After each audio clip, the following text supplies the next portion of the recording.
You set foot on foreign soil. Only this land isn't ruled by any country or government. In this land we celebrate music. In this land we celebrate games. In this land we celebrate those who compose video game music. Welcome to the VG Embassy.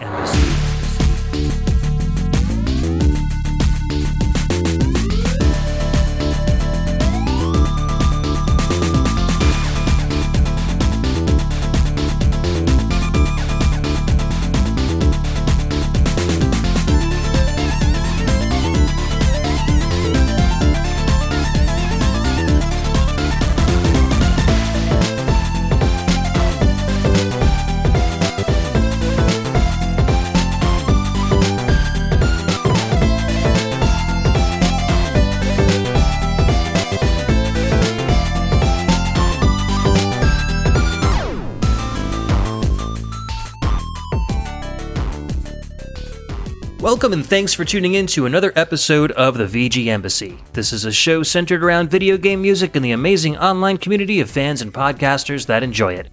My name's Ed, and on each episode I'll take the role of Prime VGM Minister and invite a guest VG Ambassador onto the show to share with us their own video game music culture. Or I may share a part of my culture on a solo show.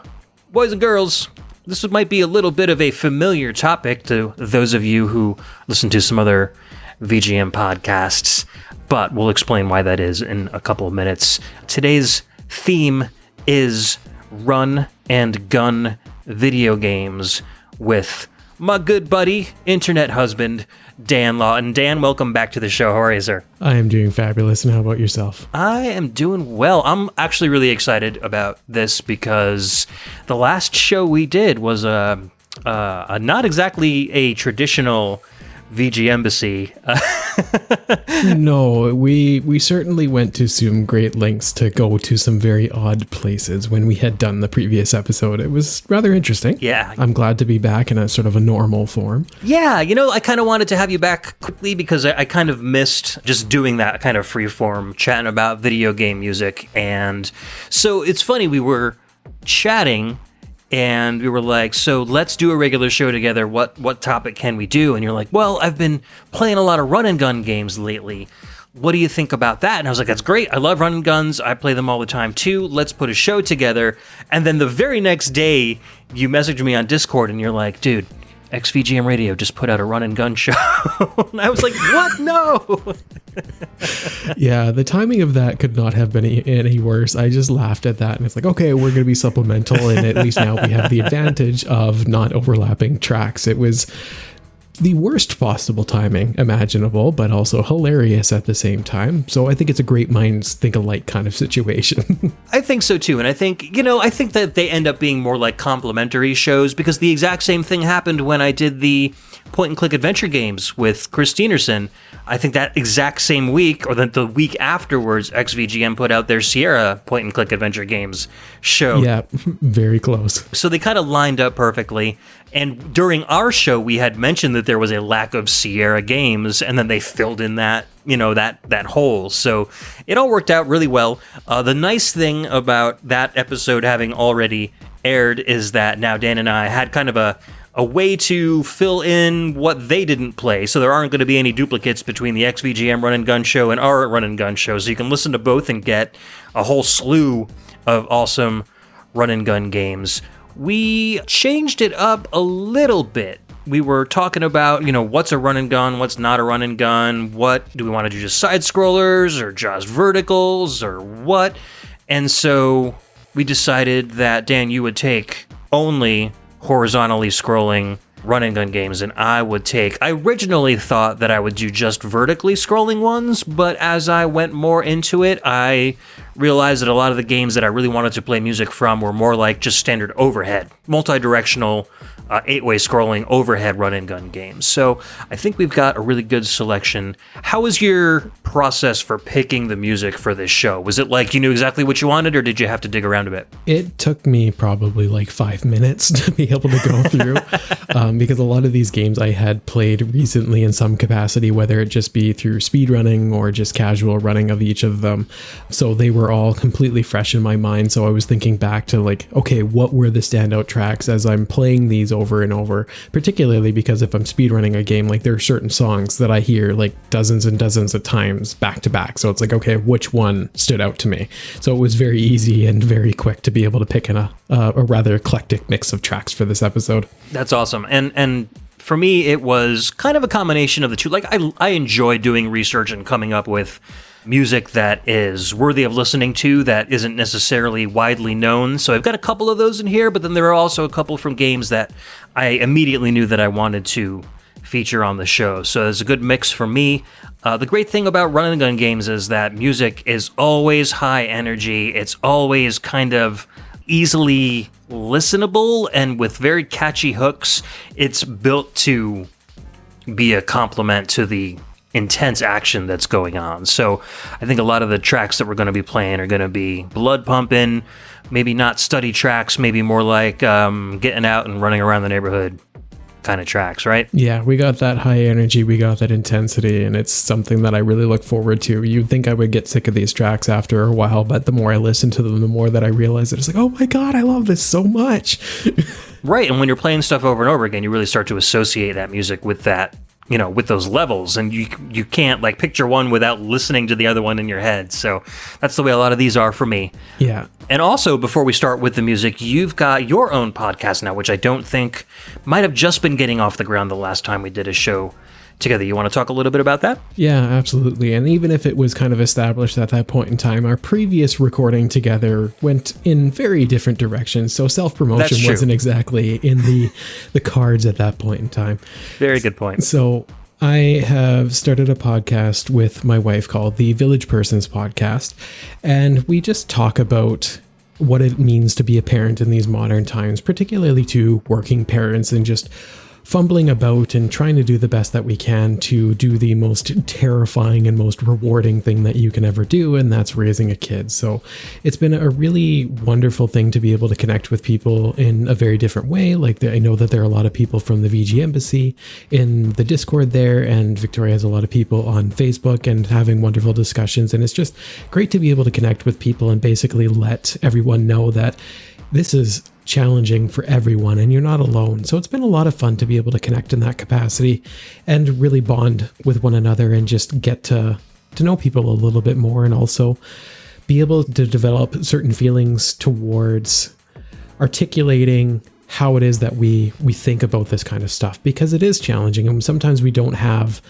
those moments in the day to be able to actually reflect on why we did certain things. So it's kind of nice to come back and reflect and think about like, no, this is actually a good strategy. How can we continue to move forward to make sure that we're doing the best that we can to raise our kid as effectively as possible? Absolutely. And it's a ton of fun to listen to too. I mean, you and your wife have a great rapport with each other. You lovingly tease each other the whole way through. It's really fun to listen to, and you guys do, you know, you don't always completely think about things in the same way, but you always seem to find a common ground to agree on, whether it's a compromise between both of your opinions or just, even though you both think about something differently, you kind of come to the same conclusion on it. So it's really fantastic to see how that works, and it's a great model for other couples that are struggling with raising kids or just want to learn about how other parents parent. So it's really worth a listen. I will put links to the show in the show notes. Just as a brief aside, you've been speedrunning a lot of these games that we're going to be featuring today on Twitch, but we'll talk more about speedrunning and all that stuff as we go through the show. Sounds fantastic. Awesome. So, what say we get into some music? What do you have first up to bat tonight? First up, we have a track from Super C called Area 5 Massacre Mountains. It was released on the NES and Famicom in 1990, and it was composed by Hidenori Maezawa. All right, we'll be right back.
Hello and welcome back. That was Area 5, Massacre Mountains from Super C, and that was composed by Hidenori Maezawa. That track, for me, is just the perfect way to be able to start this episode based on what you talked about before in terms of it gets the energy going, it gets your blood pumping, everything about that just works in that capacity. The way that the percussion balances out with those high notes, like I adore everything about that. And I think one of the standout things for me is that even if it is that you don't know anything about this track, you don't know anything about the game, it is so Konami. Absolutely. Everything about that has that Konami sound. Like, you are not going to be confused as to who it is as a company made this song. I don't know how they do it every time. I know that they used a lot of in-house and people bounced ideas off of one another and everything like that. But the fact that you have all of these Konami games always having some type of just spice to it to give it that edge is remarkable. And there's not a time when we go through the NES library that I don't get excited for a Konami track, and this is just another one of those examples. And the game is wonderful as well. What did you think of the track? Yeah, I mean, I loved it, and especially when Konami tracks really lean on that sampled snare. Like, that is just... whether you're talking about like Track and Field 2 or the Ninja Turtles games or any of the Contra games, that really kind of thick, almost kind of hissy snare sample is just immediately recognizable as a game from Konami. And this track really leans on that one. So I appreciate that. I appreciate the kind of non-standard time signature. Like at the beginning, it feels really like, it almost feels like it's like 3/4, but I think it's a standard 4/4 track all the way through.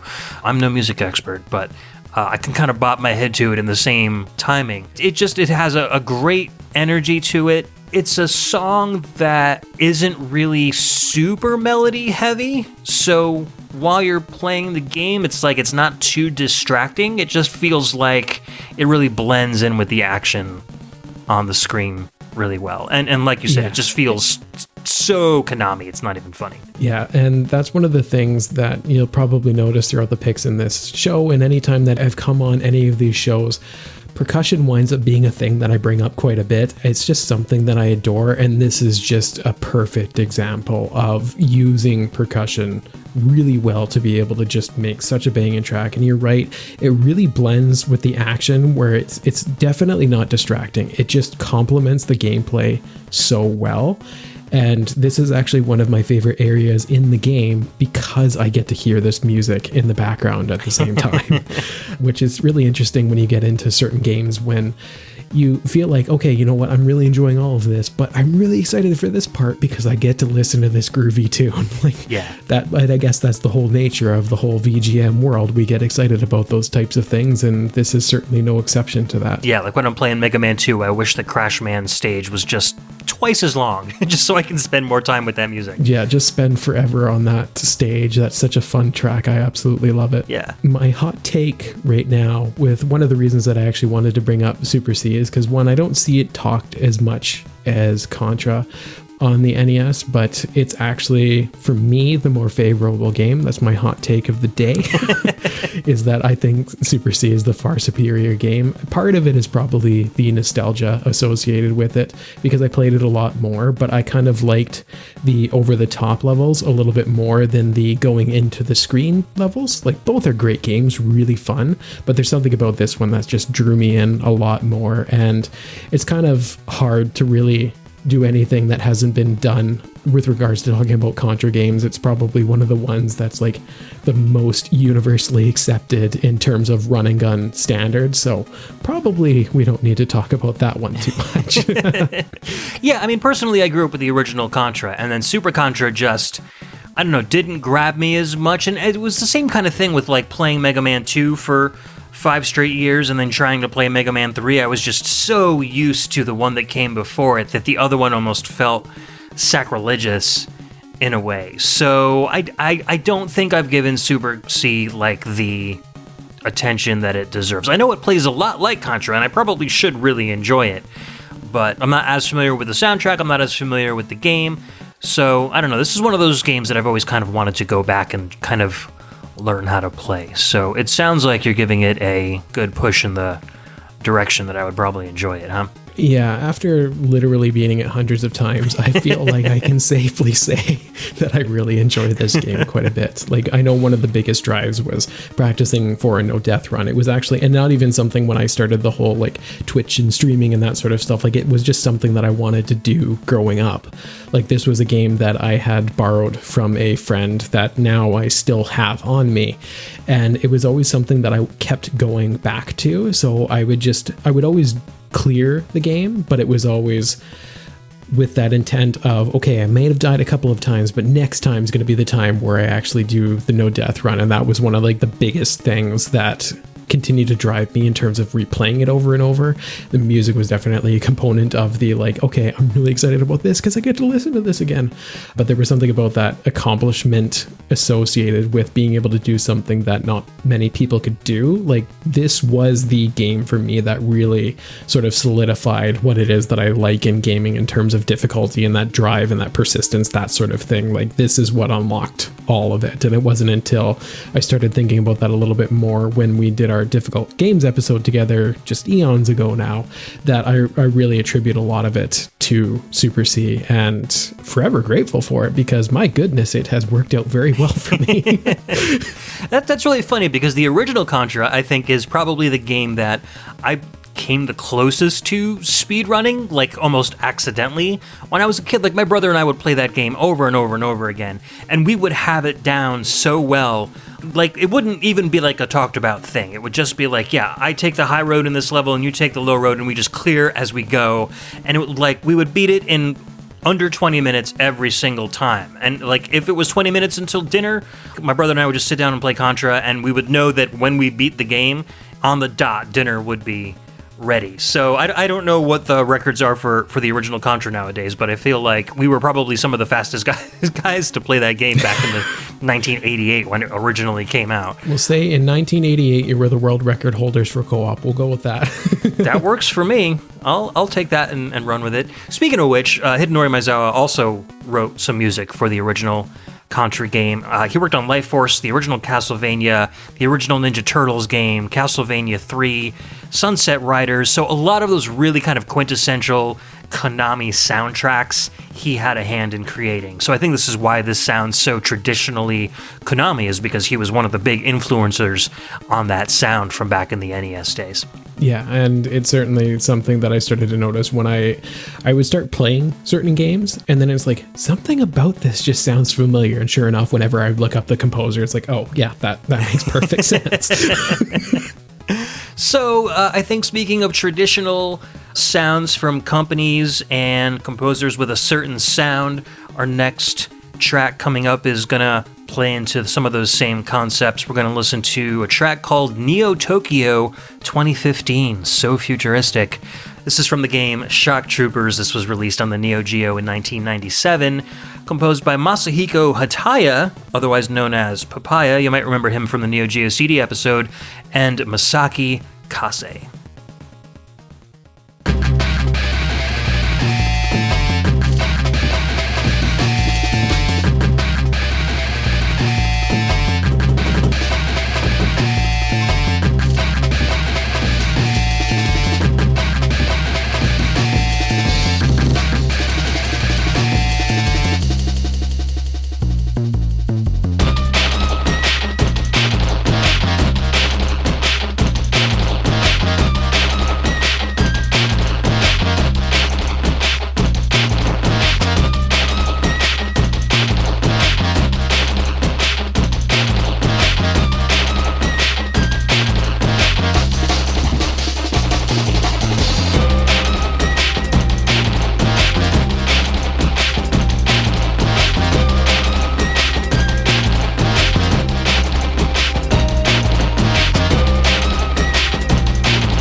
All right, that was Neo Tokyo 2015 from Shock Troopers. Now, it was released on the Neo Geo in 1997, composed by Masahiko Hataya and Masake Kase.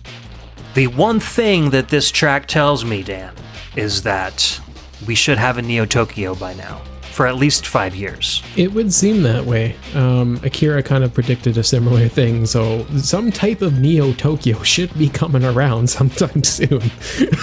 The problem is the way that Neo Tokyo comes around is usually through some sort of nuclear bomb, and I'm not really interested in having that happen. So maybe it's good that these predictions haven't come true yet. Yeah, I'm totally cool with that. About the music, I love this track. I love this whole soundtrack, but I picked this one in particular because, like you were saying as we were listening to it, Dan, it's a mishmash of a whole bunch of different genres, and this soundtrack has a lot of music that is like just drum and bass or just breakbeat or just kind of like an industrial rock kind of tune, and this one really kind of schmooshes it all together. I'm curious as to your thoughts on it. Yeah, and for context for everyone, like when we're doing this is the first time I've actually listened to these tracks, barring one that's later down the road. So it was just like, this is a totally fresh perspective, and I was immediately hooked on this thing because it really is just kind of all over the place, but it handles it so well. Like when you have these drums at sort of a frantic pace, but then you have this very slow bass at the same time. Like I feel like they kind of bounce all over the place. And like we were talking about before, like I'm not the music guy, but it does sound like they're playing with time signatures at the same time. And I think that they worked really well with being able to put together this eclectic mix of notes and just these little beats that can almost be their own independent little theme, but then get smooshed together and be something that is just really catchy and really fun to listen to. And the way that the loop actually winds up working is a really cool part of the song in my mind too, because the way that they kind of do the slow muting and then have a couple of things sustained but then get right back into it, like I think it's just such a really brilliantly composed little track, and it's a lot of fun to listen to. Yeah, especially when they bring those channels out and it kind of pronounces the bass a little bit more and the percussion a little bit more. And there's a lot of really cool disparate parts in this song, and I like how they each get their own like a couple seconds to shine by themselves. And I mean, that's kind of a trope for any kind of dance music, but in here it works really, really well. I also appreciate that the song feels really full, but it doesn't really use that many channels, which kind of frees up the rest of the channels for sound effects while you're playing the game, and so nothing cuts out during the music while all these explosions and shotgun blasts are going off and everything. So Hataya and Kase have tons and tons of Neo Geo games under their belt, so they really, really know how the sound chip in the Neo Geo works, and I feel like this is a really good example of them blending FM sounds with the sample channels, with like the baked in like drum sound effects. So technically it's really sound, instrumentally it's really sound, compositionally it's really sound. It's just kind of an overall really cool tune. Shock Troopers, I guess it's most based on like Mercs on the Genesis, if you're familiar with that, or like Commando but on steroids.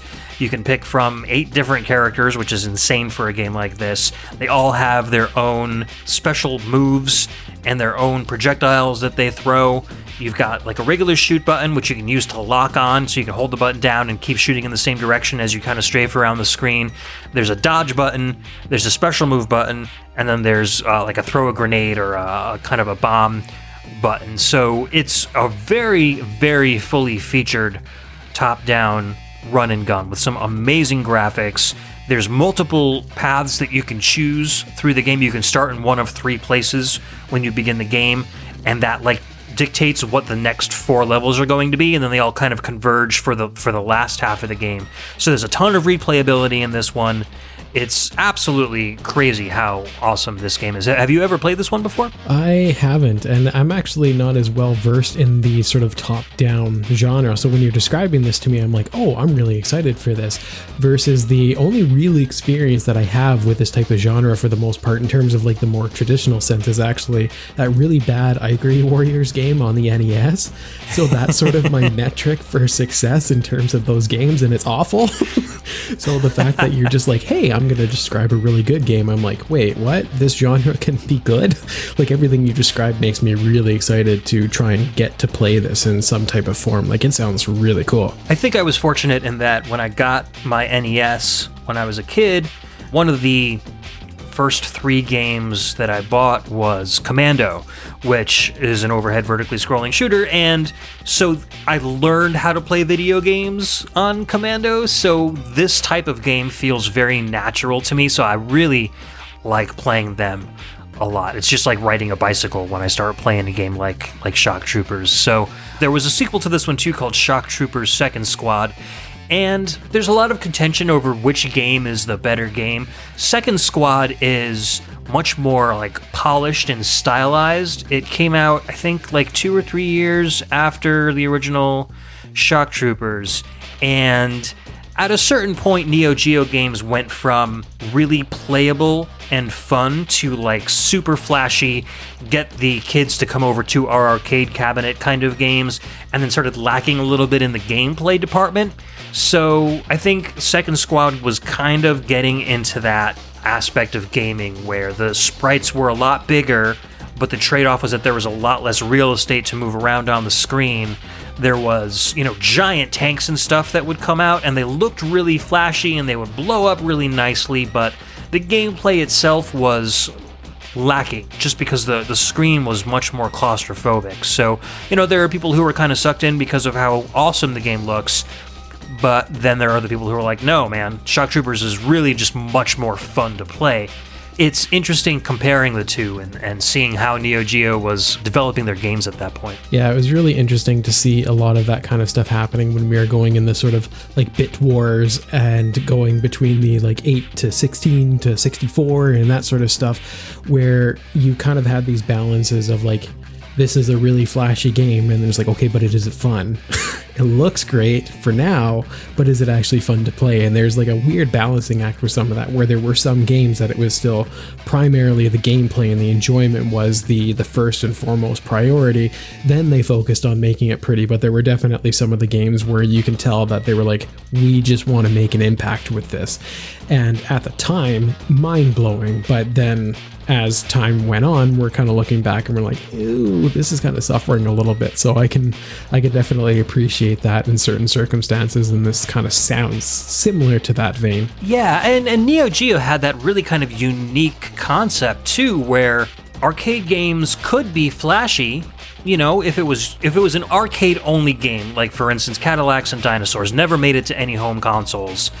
And it could be super flashy, and a kid walks in and throws a couple quarters in and plays a bunch and is like, wow, this game is really cool, runs out of quarters and goes away, and he comes away with this opinion that, oh, this game is totally awesome. But when you have an arcade game that you make flashy to attract people, but then you also offer that game for a home console that people are going to be spending $200 to $300 on a Neo Geo AES cartridge and bringing it home, they're gonna take a much deeper look at that game and not just be sucked in by the flashiness and the graphics of it. So they have that extra kind of console level scrutiny that the arcade games don't have. And so I think that's where Second Squad really kind of takes a nosedive in terms of people's opinions on it, because they're looking at it from a home console game perspective and not the flashy arcade game perspective. So it's interesting.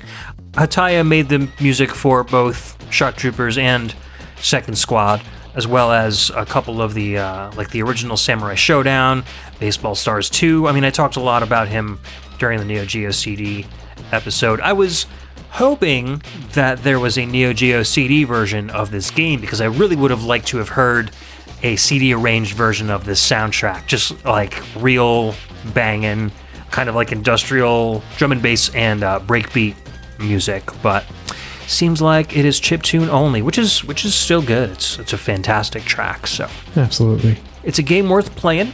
And if you like this one, then check out Second Squad, and maybe you'll like it, maybe you won't. But it's at least fun to look at. Yeah, sometimes that's all we can ask for.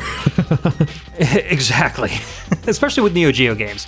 So that's about all I got for that, sir. What you got coming up next? We have a game that actually was featured on XVGM, but we chose a different track for very obvious reasons. This one is Nightmare, Mission 3 Boss, Phase 1 from Blazing Chrome. It was released on Steam, PS4, Xbox One, Switch in 2019, and it was composed by Dominic Ninmark. Yeah, and you and I couldn't do a run and gun show without featuring Blazing Chrome. That would be sacrilegious. It would be impossible at this point in time. All right, let's hit it.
Hello and welcome back. That was Nightmare, Mission 3 Boss, Phase 1 from Blazing Chrome, composed by Dominic Ninmark. That is what I kind of think as the stark contrast to what they picked on XVGM. They chose a very high energy, intense track, so I wanted to be able to kind of supplement that in the sense if we're going to be talking about the same game. And I'm glad to do so because this is actually one of my favorite tracks on the whole game itself. There's something about that chuggy guitar and those faint synths that just work so well for me. Like, it just has this haunting, foreboding feeling about it, but it also has a little bit of that energy to get you in that moment in that run and gun sort of style. And much like everything else that we're going to be listening to and what you had talked about before, this track and so many other run and gun tracks are tracks that you can listen to outside of the context of the game and really enjoy them. Like, when you think about some of the like sort of synthy elements and the darker elements of this song, like I could hear it playing very well in like say a Metroid game, for example. But I wouldn't really listen to many Metroid tracks outside of the game because I find that they're more atmospheric, whereas this is totally like, this is just a banging song. There's not a thing I would change about it. Like, I just love it. And playing it at the boss as well, because it's a very dark moment in the game where you're fighting this like really creepy thing with all this like acid spitting out and all these gnarled teeth and everything like that. So it just feels very fitting for where you are in the game. So there's not a thing that I won't just gush about with this and the context of the game. How about yourself? Yeah, it gave me a really like Doom feel for sure. The chuggy guitars mixed with those kind of not necessarily spooky, but almost like horror movie keyboard stabs. Dun, dun, dun, dun, dun, dun, dun, dun. You know, it's that's almost kind of like a Contra thing as well. But later on, like Shin Contra or Contra Shattered Soldier, like a stinger that they would have in their boss music. So I think there's some influence there as well. I really like this one. It slows things down. And with boss music, that's absolutely, I think, a good way to do it. Because, like, you're running through these levels in Blazing Chrome, blowing enemies away left and right. And when you get to a boss, usually you slow down. It's a single screen. You're either moving very slowly following a boss, or you're just stuck on a screen with a boss. And because that action kind of, the movement on the screen kind of slows down a little bit, slowing down the pace of the music, I think feels acceptable, but then also increasing the heaviness and the aggressiveness of the tones makes the boss feel more foreboding. Like, there's nothing more scary in like a horror movie than seeing like the murderer slasher guy walking towards somebody rather than running towards somebody, because when they're walking, it's like they have that confidence, and it just makes it even more terrifying. So I think this is kind of like the equivalent of the music kind of walking towards you and just intimidating you rather than just going balls to the wall and keeping the pace of the rest of the level, you know? Yeah, most definitely. And I think that given the theme that they were going for on this particular level, you're very correct in that it just has that foreboding, intense feeling to it. And I think it's a really great contrast in the game, and I'm all about contrast in games and music and that sort of thing, so you're not just listening to the same type of notes and the same type of theme where you're like, you go from track to track or level to level and you're almost not sure if you've gone somewhere new. Yeah. So I think that this game handles this very well, and this track and this part of the level handle this particularly well, and I think it's one of the most standout parts for me when I had played the game, and then also when we played the game in co-op as well. Like, it just really stood out to me as one of the tracks and the levels that just really drew me in quite a bit. Yeah, you and I have been doing a lot of that PS4 share play, which is fantastic because I don't even need to own the game on the PS4 to be able to play with you. And so I have the game on PC. I don't think I own the game. I think it comes with the Xbox Game Pass. It's just one of the included games. So I tried it out. I got to, like, I don't even know if I beat the first level. It's a really difficult game, and it's one of those games where you really have to, like, sit down and learn to be able to play, and I just didn't have the time to do it. So I was like, I really want to see the game, I want to experience it. And you were like, no, I'm really good at this game, so just, you know, I'll basically, like, hold your hand through it and piggyback you. So I logged in with you and we ran through the game, and it was a blast. I had a lot of fun. Yeah, I had a lot of fun with that as well. And when you were talking about the going from commando and kind of branching outwards, where it just sort of felt natural, where it taught you to learn these types of games and just it feels right to go to, Blazing Chrome was certainly no exception to that, because the first time I had played it, I had actually beat it in under an hour. And that was the first time playing on it as well. Like, it went in completely blind. I didn't know anything about the game, because getting into side-scrolling running guns is just totally a natural thing that I don't even think about at this point in time, particularly because this is like the sort of love child and brainchild of a hardcore sequel, in a sense, in a lot of ways, with some like Neo Geo Metal Slug kind of elements mixed in there. So everything about it just felt like, this is my jam and I don't even need to think about playing this. And I just totally jumped right into this world and just kept pushing it, and it's been a lot of fun to keep going back to that. Just like when you were talking about with Contra, where you're like, I have 20 minutes, let's do this. Same sort of thing here. If I have half an hour where I'm like, I kind of want to do something, I can beat this in a sitting that quickly kind of thing. Yeah. And just have an absolute blast with it. Like, I highly recommend everybody goes and checks this out.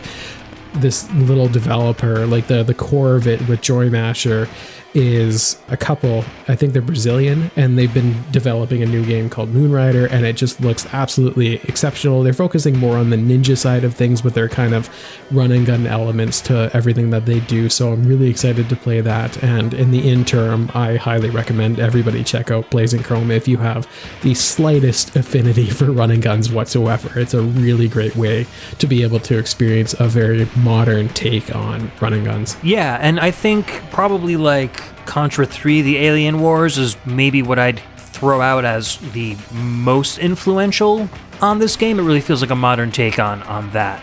And so if you're a fan of, you know, the later SNES and the Genesis Contra games, this will be right up your alley. I don't know if you mentioned it, but it's on Steam, PS4, Xbox One, and Switch, so you really don't have an excuse. Yeah, jump on it. Goes on sale a lot. Do it. Right now. I don't work for them myself.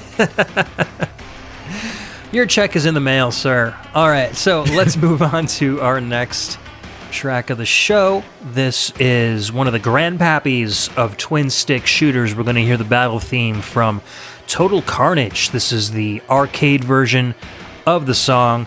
It was released in 1991, composed by John Hay. Be right back.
All right, we're back. That was Battle Theme from Total Carnage. That was the arcade version of the soundtrack, released in 1991, composed by John Hay. John Hay is, I guess, more well known as being the composer of the NBA Jam soundtracks, which are quite beloved amongst NBA Jam lovers. But John Hay was a Midway employee and composed with them for years and years and years, and I don't think the Total Carnage soundtrack gets a lot of play, and I think it's really good.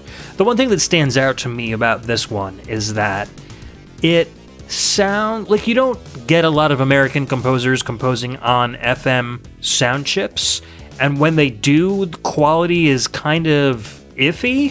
I think this is really competent, and I also kind of note that this almost sounds like an early Japanese composition for like a shooter or something like that. It just, that bass line is a very rolling bass line that's not typical of American VGM back in the early 90s. So I don't know what his influences were, but it just feels like it, like if I were just to have heard this song without any context, I might have thought that this was from like a Toa playing game or something like that. I don't know. What are your thoughts on this one? I definitely was kind of thinking the same thing. Like when you said the name of the composer, I was kind of like, well, that's not very Japanese now, is it? Because listening to this, it does very much have that type of feel to it. Particularly, there's something about that bass line, which is obviously the dominant part of that whole track, that works really well in that regard and totally has that type of feel. Like I really enjoyed that, and I was a bit surprised by it, particularly given what type of game I'm assuming it's in. Like I haven't heard of Total Carnage, but when I think about what it is that you had for your picks, like this definitely didn't fit the initial sort of image that I would have thought for a game of that title.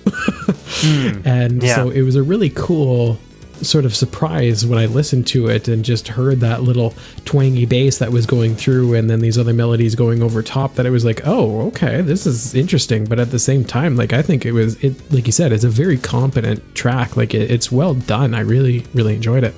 Yeah, so have you heard of Smash TV? I have heard of Smash TV. Okay. So Total Carnage is the same development team. Mark Chamel, John Tobias, all the guys that basically made Mortal Kombat. This is like the games that they were working on before they started on MK, and that blew up, and that's all they did from then on. So Total Carnage is kind of a spiritual sequel to Smash TV. It uses the same kind of gameplay schematic where the arcade versions had 2 joysticks instead of buttons, and so it was basically like one of the first twin-stick shooters. So you can, walk in any direction, but also fire independently of the direction you were walking in. And just like Smash TV, there's power-ups all over the screen. You're constantly getting new weapons and shields, and it's just like one of those games where you're constantly powering yourself up and constantly getting rewards. And so for an arcade game, again, it had that real kind of flashy, I'm gonna get you in here and fill you up with power-ups kind of design, and then you're gonna walk away thinking that the game was awesome. Instead of Smash TV, where in that game, you and a second player were contestants on a game show and kind of running from room to room. Total Carnage is has more of a traditional kind of a overhead shooter plot, in that there's a country called Kukistan where the dictator General Akbub took control and began creating an army of radioactive mutants. So it's more of like a little ridiculous. It's ridiculous. it's you and a buddy going into a desert, kind of a Middle Eastern parody area, and fighting all sorts of wacky mutants and soldiers and stuff.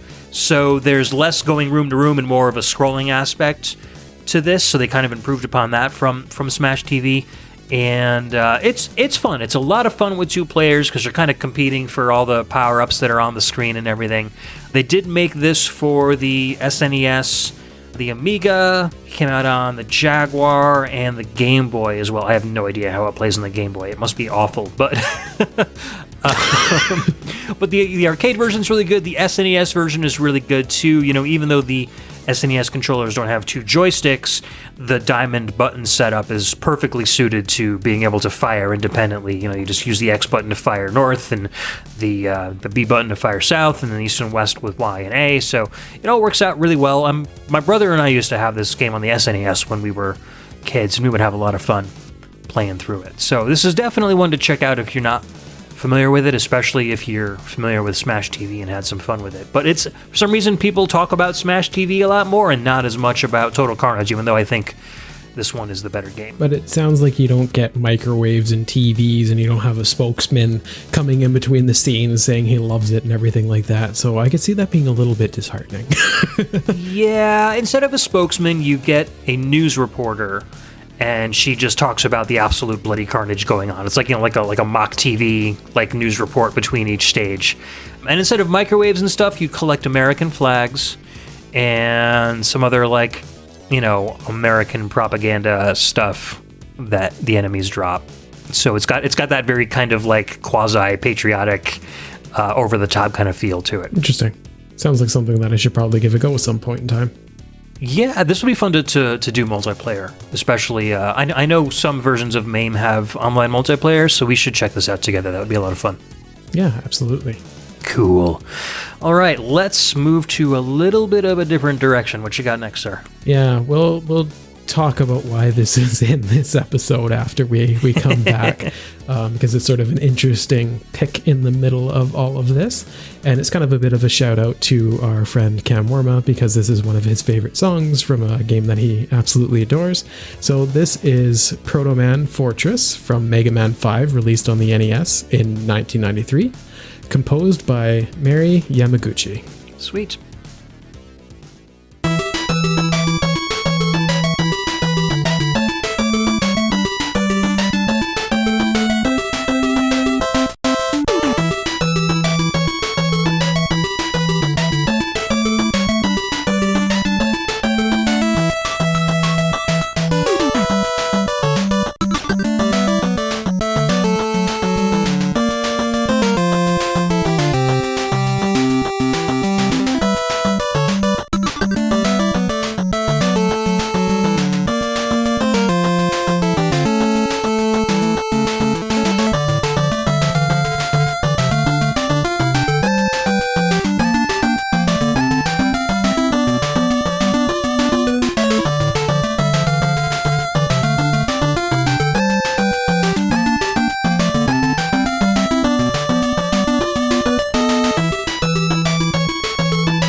So that was Proto Man Fortress from Mega Man 5, composed by Mari Yamaguchi. This track I kind of had in here for a few reasons. One of them, like I said, it's one of our friend Cam Worma's favorite songs on the soundtrack. And so it's a little bit of a shout out to him. It's one of my favorite songs. And then also, I have been speedrunning a classic Mega Man game per month. And this song kind of is symbolic in a sense where it's almost like a sense of relief because I finally got out of the Robot Master stages after so many failed attempts. It's like, finally, I am here. I get to go to the Proto Man stages. At the same time, those are also the hardest stages in the game to speedrun, so the relief isn't completely there. But there is that sense of relief when you finally get there, and it's just such a perfect track for me. like what we've talked about before, and when you had the Pixel Tunes episode about Mega Man 2 versus Mega Man 3, I kind of feel like this game gets neglected in so many of the conversations, and to me it's such a shame. And I totally get why people talk about those other tracks in terms of nostalgia and stuff like that, because those were such big impactful games for the time. But since 9 was my first game, I don't have that same sort of nostalgia. So going back to these games, I'm like, why aren't people talking about 5? It's so darn good, and the music is really, really good too.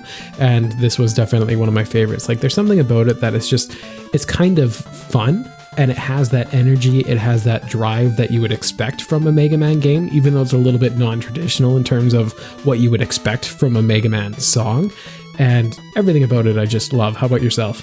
Yeah, and everything you expect from a Mega Man song was the perfect lead into what I want to say about it, because my main familiarity with Mega Man is Mega Man 2, and I love Takeshi Tataishi's Mega Man 2 soundtrack, and this particular song, as well as a lot of the other songs on this soundtrack, but this one most in particular sounds very Mega Man 2 to me, and I think Mari Yamaguchi did a fantastic job creating new melodies, but also making it sound very Mega Man as well. Like, I could immediately recognize this as a Mega Man song. Yeah. And even without having heard, what game it's from, etc., etc.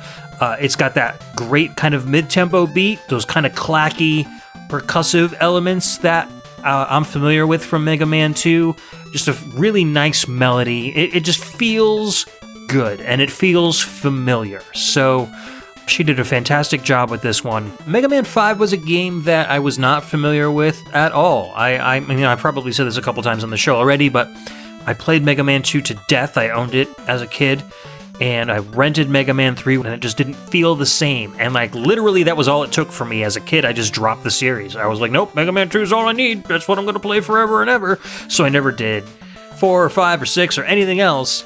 And I never really got familiar with them until you started speedrunning these games on Twitch.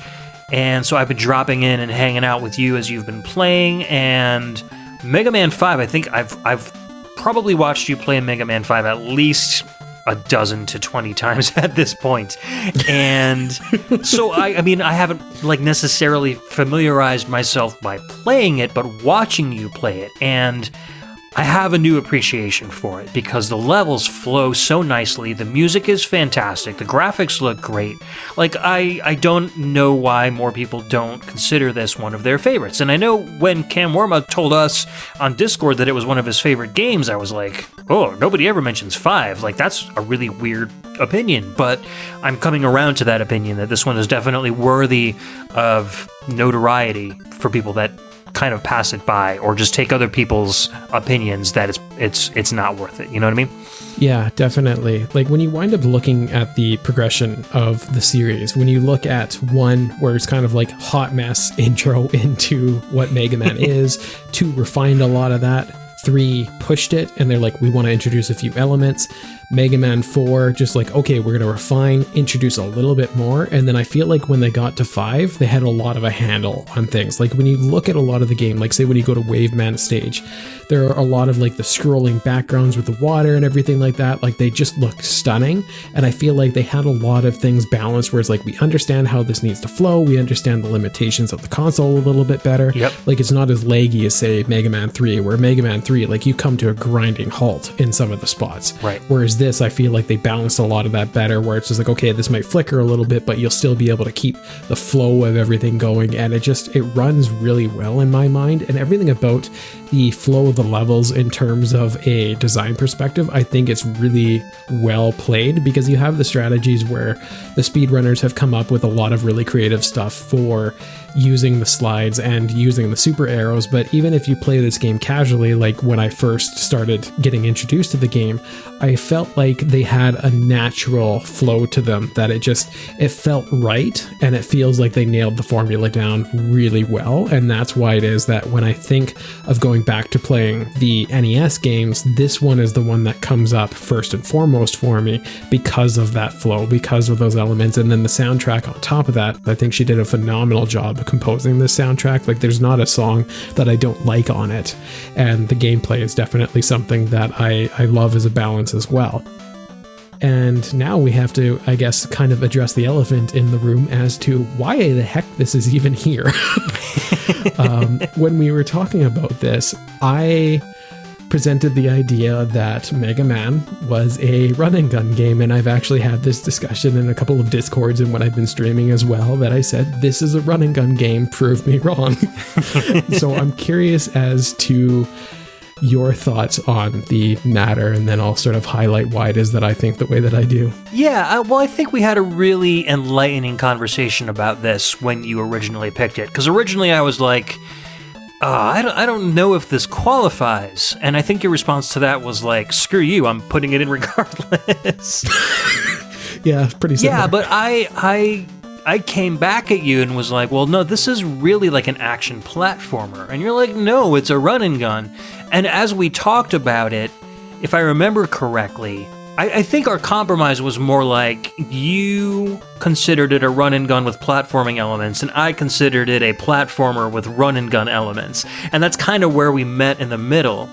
This was also before I sat in on a lot of your speedrunning sessions, and I can understand now that from a speedrunner's perspective, how this feels much more like a run and gun game, because you're playing it more like Contra, where like Contra, you're constantly just moving forward. Like there's always some forward momentum going.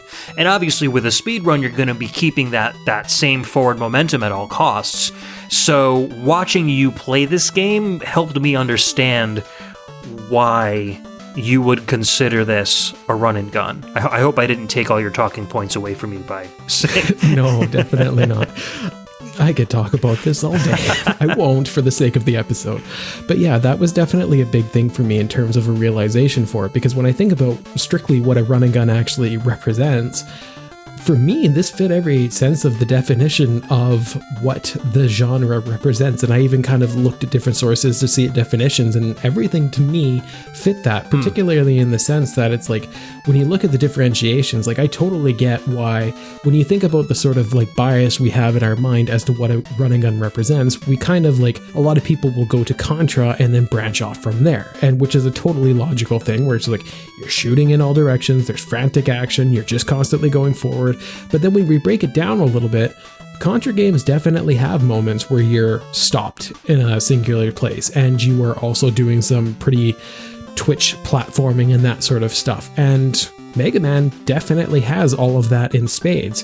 So when I was starting to think about all that overlapped, I was like, well, you know what? Especially when you speedrun it, like this is very much a run and gun game. Like there's not many times where I am stopping playing Mega Man games. Like there might be something where I might be off cycle and it's ordeal for me to like wait and go for a jump or something like that. But for the most part, I'm constantly going forward. Yeah. So for me, it just fits it in every way. And particularly when you think about all of the different types of weapons, like I'm constantly doing mashing all over the place, much like if I were playing a Contra game. So everything about it just started thinking like, you know what? I think I can swing this a little bit more. And I did it for the combination of, I wanted to do a shout out for Cam because I know he's going to love it. I also wanted to bring up Mega Man 5 because anytime I can do that, I'm definitely going to do that. And 3, I like to be contrary sometimes. So everything about that just felt like this needs to be in here, and I'm very happy that I get to highlight this track in a game that really means a lot to me in a lot of ways, because this was the one that I actually started getting into Twitch a lot more and decided to get the camera in there, get the timers, and start taking this a little bit more seriously. And the Mega Man community and a lot of other people, like when you were talking about stopping in, like a lot of people have been stopping in. And one of the things that I like about, say, the VGM community, as well as this, is like I like talking about these things and unifying people who might not otherwise talk to one another in this universal cause where it's like, we get to chat about Mega Man, even though that our other interests in life might be different. We might be at different parts of the world, but we can come united on this and just have a great time. And so this really unlocked a lot of that in my mind. So it's something that means a lot to me, and I'm really excited to be able to share the passion with. It's awesome. Yeah, the Mega Man series is just one of those series that so many people from so many different walks of life enjoy, that I'm sure thousands and thousands of friendships have been made over it. So, and probably thousands and thousands of enemies too, depending on how strong your opinions are. But yeah, I'm glad. I really enjoyed watching your speed runs. I've really gained a new appreciation for the series and just how intricately designed a lot of these levels are, and also a new appreciation for the folks that develop all of these strategies and ways to implement them, and in terms of getting through these spots where some people would take 10 to 12 seconds and needing to clear all the enemies off the screen, and you're just kind of like rushing through and damage boosting your way over pits and stuff. It's really cool and really interesting to see a game played in a way that wasn't originally intended. Yeah, absolutely. It's a lot of fun to be able to do too. It kind of pushes the creative muscles in a sense. Like, there's a lot about these games that are now really established, and new strategies aren't being developed at the same frequency, but people are still trying to really push it. And it's fun to be in those communities and see, like, how can we get 15 frames out of this? And that might not sound like much to the average player, but then when you're getting to the point where players basically play in sync with one another, that can make a big difference in terms of gaining the lead or something like that. And it's a really cool way to find a new appreciation for these types of games, because it's always great to be able to go back to them and just continue to appreciate them in a newer capacity. Yeah, it gets to a point where there's a specific science behind cutting down your times. So that said, I have a game coming up that is maybe almost as equally controversial in the run and gun aspect as yours. We're going to listen to the title theme from Gauntlet 3. This is the Amiga version, which came out in 1991, composed by one Mr. Tim Follin. Dan, I think you're in for a treat. Ooh, I'm excited.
Welcome back. That was the title theme from Gauntlet 3 on the Amiga, released in 1991, composed by Tim the Man Fallon. Hope you all enjoyed your little dose of Tim Fallon Terrocitor. That's one of my favorite tracks that he's made on the Amiga. Before I start talking for 3 hours about it, Dan, what did you think? I am so happy that you picked this track, because I know that I've shared with you and others before, but I'm a big Dream Theater fan. I'm a big prog metal, prog rock fan, and Tim Fallon is like the perfect video game analogous to any sort of prog rock. And what I love about Dream Theater is what I love about this track. Like, it takes you on this journey, and I love that, like, minute 1 and minute 2 are so distinctly different from one another, but when you listen to it in its entirety, there's a natural flow to it. It just feels so right. And I like that you almost have elements where it's like the later parts almost sound kind of sci-fi, and then there's earlier parts where you've got this like kind of almost RPG feel, and you have these arpeggios in there, and it's just everything about it is just so good to me. I love the journey that we just went on. Like, I was like, okay, I don't really want to talk about this too much while we're going through this, because my goodness, this is good. I love everywhere we're going with this. Don't ever stop, please. Yeah. It's funny that you mentioned that last part as being more sci-fi for you, because I've thought of it as being more of like a 60s kind of psychedelia with like those arps going up and down, kaleidoscopic colors in the sky and stuff like that. So it's also interesting how his music can create different images in different people's heads with the same kind of instrumentation. I heard a lot of his different compositions in this track, especially that ending part that we were just talking about. Sounds kind of similar to Storm's theme from Spider-Man and the X-Men and Arcade's Revenge on the SNES. The beginning with the classical guitar and then it just rolls into the whole band playing was kind of almost like his Solstice theme on steroids, where it's like da da da da da da, and then every channel just blows out at once. He does the same kind of thing here, where he just surprises you with the breadth of the music when you think it's just going to be this kind of jaunty little acoustic guitar plucky tune. I think he really loves to surprise people. I think that's an element of prog rock that he enjoys a lot, is that element of surprise. What's going to come next?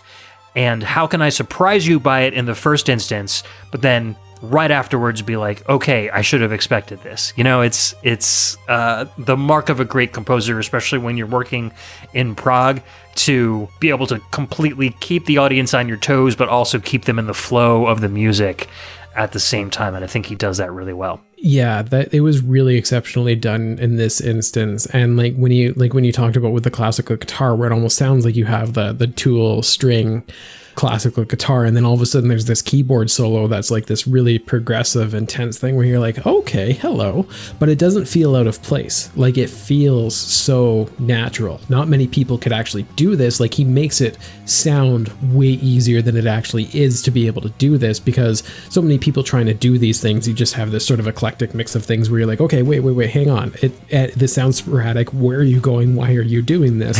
But he has this natural flow to the way that it is that he composes these tracks, and there's a very good reason why I can understand he's a top composer for you and you love him so much, because he's really, really gifted and what it is that he does. And I think this is like, if I were to try and highlight to some people why VGM is good and why Tim Fallon is good, this is definitely one of the tracks that I would pick, because it takes you on this journey and it is great. I love his experimentation and his risk-taking too, because like the Plock theme song where he breaks out this amazing sounding harmonica, like who would think to try that on a sample-based sound system, especially with a limited amount of memory that you have on the SNES. And here he's like, yeah, I'll throw in a bagpipe segment. Sure, that sounds like a logical chiptune thing to do. Yeah. Aren't you familiar with the Mega Man bagpipe themes? Exactly.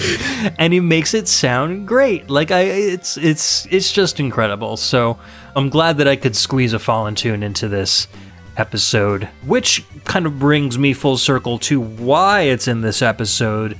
I don't know, Gauntlet for me, I've always kind of considered a run and gun because you're mostly shooting projectiles. They don't always need to be bullets, right? Because, I don't know, it's called run and gun, but you're technically just projecting things at things. I don't know.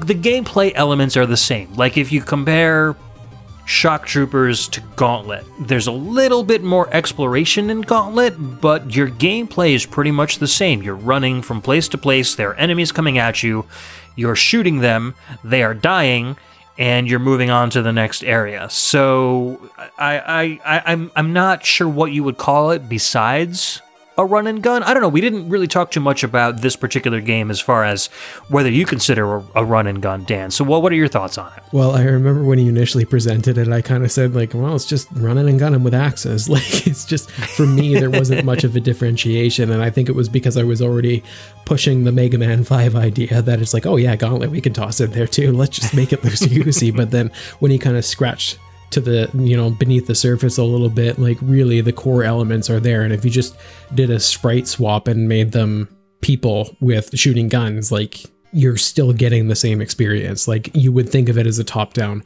run and gun at that point in time. So why, if all of a sudden you changed it to a fantasy world and they're shooting different types of projectiles, does it play or be classified any differently than another run and gun? So it just totally felt like a natural pick in my mind after you presented it. Yeah, exactly. This particular game is a little bit different than Gauntlet 1 and Gauntlet 2. So if you're familiar with like Gauntlet Dark Legend, where there's kind of an RPG or more of an RPG element, Gauntlet 3 is kind of like that mid-ground between the more basic original two Gauntlets and Dark Legend. So it's sprite-based. It's kind of it's more of an isometric view than a complete top-down view. And there are like actual towns and buildings that you can go into while you're also fighting on these battlefields. And you can go into these buildings and you can purchase upgrades to your character, increase your armor, get new projectile weapons, etc. You can also talk to townsfolk and shopkeepers, and they can give you directions to other enemy caves that you can visit. So it's got more of like a wide open world feel to it, which is really unique for the Gauntlet series. I think they really kind of wanted to expand upon the gameplay for the first two games in this one, and it really worked well. I know that like Dark Legend and everything was ports of an arcade game, so they really couldn't get as RPG as they wanted to with an arcade version, but I wish that they had kind of taken Gauntlet 3 and expanded upon this kind of gameplay a little bit more, because I think turning that world into more of a open world run and gun / hack and slash kind of game would have been a really good turn for this series. So Amiga emulators are pretty easy to come by on the web, or you can at least watch some gameplay. But if you're not familiar with Gauntlet 3, check it out, because aside from Tim Follin's amazing soundtrack, there's some really good graphics on this one and some really unique gameplay, and it's kind of like that missing link, like I said, because not a lot of people have played this one. I think it's only on the Amiga, so it's worth checking out. Sounds wonderful to me. I know I kind of want to give it a go now. You sold me on it. Yeah, I'll have to set you up with some Amiga stuff. I know I helped out past VG ambassador Chris Steenerson with a bunch of Amiga ROMs and emulators and stuff, and he was having a blast with them. So it's just a system that never really got its due in North America, I think. I know they only sold it in limited basis in the US. I don't know. Did you guys even get the Amiga in Canada at all? Are you aware? It's something that kind of sounded familiar, but it's also something that I don't think I've ever seen anywhere ever. Yeah. There's a ton of games for it, and it's one of those things where if you're just getting into it now, you really would benefit yourself by getting like a curated collection and not having to wade through a lot of the less impressive stuff to get to the real meat and potatoes of the quality titles that you can't find other places. So I would be more than happy to help you with that. Sounds wonderful to me. Speaking of quality titles, what's your next track? So now we're going in a completely different direction, and another game that I have had a lot of experience with, literally beaten hundreds of times now, and kind of a quintessential run and gun experience. We have Contra Hardcore. The track that I picked is the Foggy Cave in the Darkness. This was released on the Genesis in 1994, composed by Hiroshi Kobayashi, Akira Soji, Kenji Miyaoka, Michiru Yamane, Akira Yamaoka, Hirofumi Taniguchi, and Akihara. That was a lot. Nicely done. I'll be right back.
So hello and welcome back. That was the Foggy Cave in the Darkness from Contra Hardcore on the Genesis from 1994, composed by a whole whack of people on the hardcore sound team. I'm not going to butcher their names again. I think I did okay, but it is very difficult for me to do. Let's just get into the track. Sounds good to me. And what a track. This is actually the game that sold me on Genesis games sounding good. I know initially I was not a Genesis fan. I grew up on Nintendo, and so when I listened to Genesis tracks, I'm like, what's with those farty sounds? Everything sounds muffled. I don't like this. And then I started playing hardcore, and then I'm like, why am I so mean to the Genesis? It's wonderful. I love these compositions. The sound is so good. And I know one of the biggest things for me here, and it's something that draws me into a lot of songs, is that bass. That bass is so good. I love just how twangy and intense it is, and it just really gets you into the flow of the moment in this particular part of the game, because this is the route where you go when there's all the aliens roaming about, and it's just kind of like gross feeling and everything like that. So you have this sort of like foreboding, intense track when you're in this alien lair as a balance to that. Like, I think it just works so masterfully with one another, and that's pretty telling that I'm still excited to hear it. Like, I didn't want to not listen to it in between tracks, even though I'm familiar with every note bit by bit. If there was like the slightest change in any capacity, I would be able to notice that. I'd be like, no, this like 20th layer here, you missed a note here. Like, you gotta rip this again. Like, I'm so familiar with it, but yet even still, I'm just excited for it, despite seeing this route, this ending so many times. It's just a really good track, and I'm just excited to be able to share it. What are your thoughts? Yeah, it's funny that it was an exaggeration, but when you said 20th layer, I was like, that was what I was wanting to bring up, is just how textured and layered this song is. And I think it's because they're using multiple channels for nearly every single instrument. So you've got at least two channels running with that bass there, slightly offset by stereo. Even with that kind of lead, like da-da-da kind of instrument, you've got at least two channels there. One's a little bit grittier, one's a little bit smoother. So they're really kind of trying to build up these instruments to make them sound super full, and I really, really like that. Especially if this one is the Foggy Cave in the Darkness, it's going to make it sound a little bit more rich, maybe a little more like echoey, like you're like in a cave. Everything's going to sound like you're singing in the bathroom. You know, everything's a little bit more full when you're in there. So I think that does a really good job of filling out what might be more of an underground level. And just that really kind of aggressive percussion underneath it all. Da-dun-dun, da-dun-dun, da-dun. It's kind of cinematic, very action movie. So this one, I probably liken it most to the Blazing Chrome track that we played, where it's slower, it's heavier, it's scarier, and again, really, really good. I don't remember exactly where this plays in hardcore. Was this a boss, or was this just a regular level that you're playing through? This is the regular level that you're playing leading up to the final alien cell boss. Oh, okay. Yeah. That's why I'm blanking on where it is. But yeah, so, and actually this sounds a lot like the final level theme from the original Contra game, too. It has a lot of those same themes. It really, really does. And I think that's one of the other things that I like about it, is that it feels like they've kind of brought things back full circle in a sense. And since this is a canonical part of the Contra series, I like that the music sort of plays into that in some respect. But now that we're on the Genesis, and like you said, like they have all of those layers, like this track just has so much depth to it that just wasn't possible on something like the NES. Like the NES has, like the Contra soundtrack has really, really great songs, and I absolutely love them. But this just takes it to a whole new level where it's like, we're going to take those same feelings, those same types of themes, but we're just going to do something that just was not possible before. And it's just exciting, especially like you're talking about that depth to it. I love everything about it. Yeah. So aside from the amazing soundtrack, I know Contra Hardcore is hailed as one of the greatest run-and-gun games ever made. Why do you think that is? I think you have kind of a combination of things. One, the replay factor for this game is much more amplified than most running guns, because like I've mentioned a few times, there are different paths to this game. This is one of 5 endings to the game, and for a running gun to be able to have such a differentiation in endings is a really cool thing that doesn't really come up all that often. Like, you see alternate endings after you get to the final boss, depending on what it is that you've done in the game. Like maybe you killed certain enemies or had found some secret elements or something like that throughout the level with some sort of collectible. But this is like, you get to make choices throughout the game and you get to branch off in different directions. And I think that's a really cool way of adding the replay value to it. So you have that element, but then you also have the element that it's just so, I can't think of another word other than buttery. I don't know why it is that I go to that one, but it flows so well.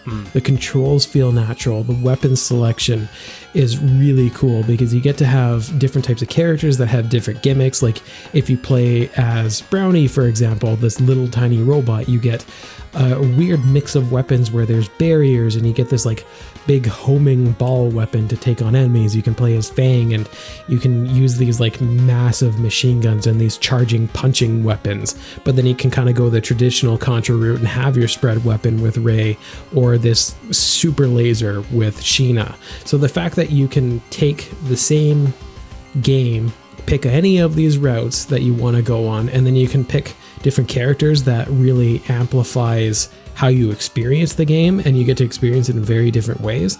Like, I can play this game really well as Ray and Sheena, but if I play as the other two characters, it almost feels like I have to relearn the game in a sense.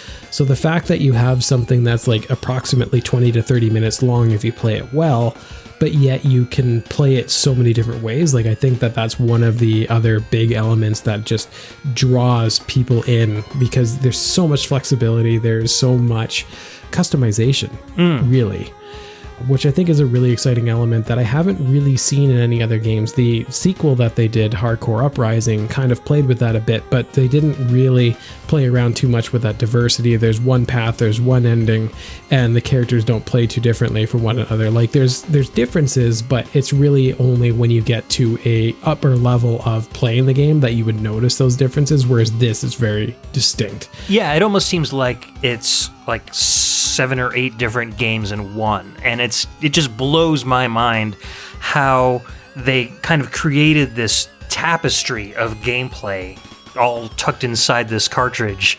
I think it was so influential on games that came afterwards, and not necessarily directly afterwards. I think game developers of that generation were like, whoa, that's kind of insane. Like, we can't even touch this. Let's just keep doing what we're doing. And it wasn't until like indie developers came around, like early to mid 2000s, where they started getting much more memory to work with and much easier game dev tools, that they really kind of started going back to hardcore and were like, all right, look at all these options that they gave the players.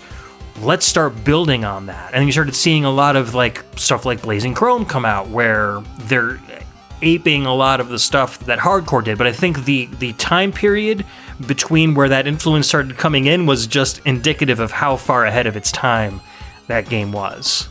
Yeah, and it's kind of unparalleled in the genre even still. Like, there are games like Blazing Chrome that really do get influenced heavily from it, but I don't think anything has really done it quite as well. And I can say that with a pretty good degree of confidence as well, because I had just started playing this game December of last year, so it's not something that I have any nostalgia for, and I don't have any nostalgia for the console either. So it's something that I went in like completely clean slate with. I just knew that it's like, this is a standard, and I'm like, I'm not sure about that. Like, it's probably nostalgia talking, and then I played it and I was instantly hooked. Yeah. And when you have the other components of it just being so sound as well, like the game looks beautiful, it runs beautifully, it sounds great. Everything about it to me is just, when you think of the quintessential perfect run and gun experience, this is the place that I would typically go for people. And especially if you play the Japanese version, where you get health and you kind of get like a handout in a sense to be able to finish the game. But if you struggle with it, there's always options with like using cheats and stuff like that to be able to get through and use a lot of lives and everything, because I think it's a really good experience for people to go to in terms of a run and gun experience. Like, I still have this at the top of my run and gun list. Like, everything about it is just perfect in my mind, and I wouldn't change a single thing about it. And I think that more games need to basically steal from this, because it did it right and it was just so ahead of its time, clearly, because people haven't been able to really match it since. And the fact that it came out at that time frame, when I think of it in the context of 1994, it's like, no, it has to be a late 2000 game, right? Like, yeah, for sure. I mean, if you were to describe this to somebody without describing or telling them which console it was on, and they had no idea what it was, I guarantee you they would have guessed that it came out at least 10 to 15 years afterwards. Yeah, absolutely. Yeah, so absolutely an amazing game. Check it out if you have not. I have a feeling most of you probably have at this point. But here's a game that you might not have checked out, which I definitely recommend. This is the menu theme from Dead Nation. This came out starting in 2010 on the PS3, and then Dead Nation Apocalypse Edition was released on the PS4 afterwards. This was composed by Ari Pulkkinen. Be right back.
All right, that was the menu theme from Dead Nation, released on the PS3 and later on the PS4, starting in 2010, composed by Ari Pulkkinen. So, Dan, are you familiar with Angry Birds at all? Kind of. I have a tenuous grasp on what Angry Birds is. Okay, so you probably haven't heard the theme song. No. Then.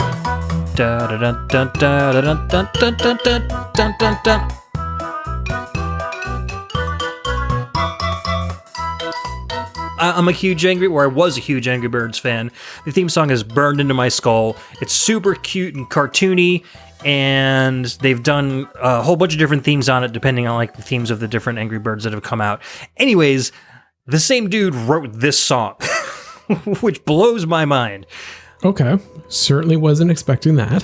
Yeah, so I just actually learned this.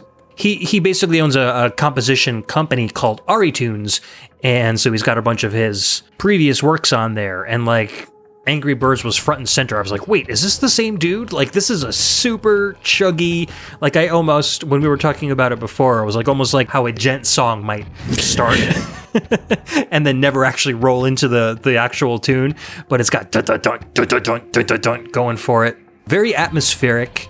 Curious what you thought. If you had told me that this was a lost Doom track, I would totally believe you. Like, particularly when I think about some of the classic Doom songs, like it totally has that same sort of feel to it. So it was very interesting to listen to, and even more interesting now knowing that it's the Angry Birds composer at the same time. Like, that's definitely quite a jump in things. And yeah, it definitely does have that same sort of like feel that you would get from a gent song, where instead of having all of the palm muted twangy notes that you would typically think with a gent song, this would be in the background. So that's why it is that I think of this very much like I would a Doom track, minus the sort of Mick Gordon flair of the later Doom soundtrack.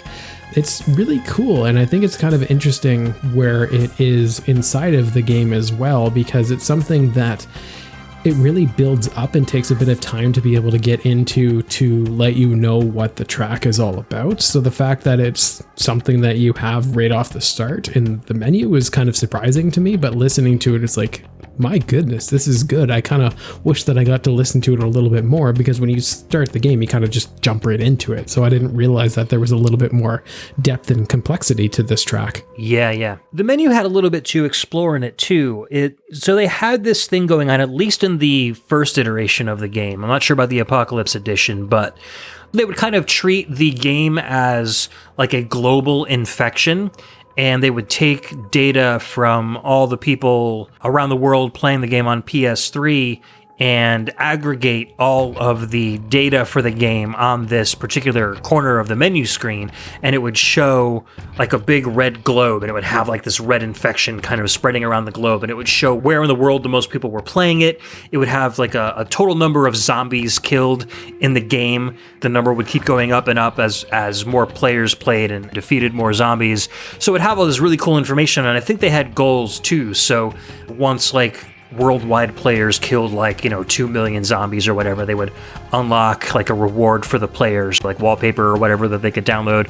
So it was really neat. And so that's where I pictured this song happening the most, because I remember listening to this like chuggy guitar and then seeing this like red globe kind of spinning with this like infection spreading around it. And I thought just the combination of that visual and this tune were really cool together.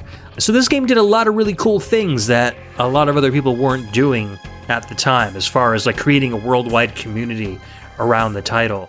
So I really enjoyed that. The reason it's in the show is because, again, it's an overhead kind of isometric perspective. It's a polygonal game, so it's not exactly always completely overhead or always isometric, but the world has been infected with a zombie plague, just like the title of the game says. It's Dead Nation. So you are trapped in an office building at the beginning. You've got just a limited amount of weapons. You hear on the radio that there is a safe zone across the entire city. So you've basically got to make your way on foot from one end of the city to the other to get to the top of this skyscraper so that you can be airlifted to a safe zone. And on the way, you are just running through thousands and thousands of zombies, and they're not easy to kill. Like, you really, really need to strategically use different weapons and herding tactics, and so it's not just like you're running into an area and shooting blindly and they're falling all over the place. And it's cool, like, depending on where you are in the city, there would be different types of zombies. So if you run across a military base, you'll see lots of undead come at you that are wearing military garb and have, weapons that will kind of like randomly fire because they're stuck in their hands and their trigger fingers are pulling. Or they'll have helmets on, so the headshots aren't as easy to do. If you're running past a sports arena, there's a section where a whole bunch of cheerleader zombies will come out, and then followed by that is a whole bunch of football player zombies, and they're all wearing helmets, so they're equally hard to kill. So they mix it up a lot, and they kind of make the world that you're running through feel very real, but in kind of a humorous context. Sometimes you go past a circus, of course, and there's like clown zombies that come out. So they really try to mix it up and keep it feeling fresh throughout the whole game. There's like hidden areas with different pieces of armor you can get, and I think each armor has 3 different pieces, and you can mix and match, and they'll give you different attributes as far as defense and speed and melee attack power. So there's a lot of different ways you can customize your character, a lot of different loadouts you can give your character. It's a very deep game. Did you spend a lot of time with this one? And I know you've played it, Dan. I actually only did one quick playthrough with Victoria and sort of moved on. I think I had a lot of games at that point in time, but I do remember enjoying it quite a bit, and I did appreciate the depth that it had. I don't remember the music as much, so I'm kind of glad to go back to it and realize that it's like, okay, there's actually some really good stuff here. And as you're describing it, I'm like, oh, you know what? I kind of need to go back and do that again, because I had actually played it offline as well. So I didn't get some of those other elements. Like, there are a lot of the PS3 games that I would play offline. Like, I played this at a similar time frame that I played the Souls games, and I played all of those offline. So I just like completely disconnected the internet from my PS3 in general. There was something about it that I just wanted to kind of get into it without the online elements. And this was one of those games. So I didn't get some of that side stuff in it, but I do remember the actual gameplay being quite a lot of fun. And like you were talking about before, it has a lot of depth and complexity to it, which you wouldn't see in some of these types of games. So it was neat to be able to have that balance where it's like, hey, a certain weapon will work a little bit better here. And especially when you have these types of armored enemies, and you kind of have to think about, like, is it worth me spending the time killing this enemy, or should I be running past these ones and kind of conserve my energy and that sort of thing? So it's pretty cool. Yeah, and this would be a great game to do share play on the PS4 as well with the Apocalypse Edition. I think I got it. I think it was free on PSN Plus a while ago. So this is something we can definitely try out too. And we've been playing so much Death Road to Canada. We've been defeating so many zombies together there. We may as well move it over to Dead Nation, right? Feels pretty natural. All right. Well, if if you've had PSN Plus and you've been getting all the free games, you might have this in your collection and not even remember getting it. So definitely check this one out. It is a lot of fun, especially when you're playing co-op. And if you had the PS3 back in the day, they also had it free if you picked it as one of the games for the outage that they had when the PlayStation Network went down. So it was a free game there as well. So a lot of people owned it as a result of that. Like, they've given it away multiple times. So for a lot of people did own this game as a result of the PSN sort of giving it in different capacities. Yeah. And I think this is where I kind of started realizing that I was much more into the less AAA indie titles. Like, this is like one of my favorite games on the PS3, and I'm like comparing it to the Uncharted games and, all the real big budget, big studio games that I had back then. And I think I probably paid more attention to Dead Nation than I did a lot of those games. And that's kind of continued into like Steam, where I'm collecting all of these indie titles and kind of not worrying about the Tomb Raiders and all the other stuff that's out. So it's interesting that this is like one of those kind of grandfathers of indie titles for me. Yeah, absolutely. All right, sir. So this one's a little bit obscure coming up. What you got? I have a track from Alien Soldier. called Runner/AD 2025. It's kind of a split track there. It was released on the Genesis in 1995, only in Japan and Europe. I think it was on the Sega channel as well in North America. And it was composed by Kazuo Hanzawa. Cool. All right, yeah, so the introduction to this song is called Runner, and then you'll probably notice the break where it turns into AD 2025. We'll be right back.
Hello and welcome back.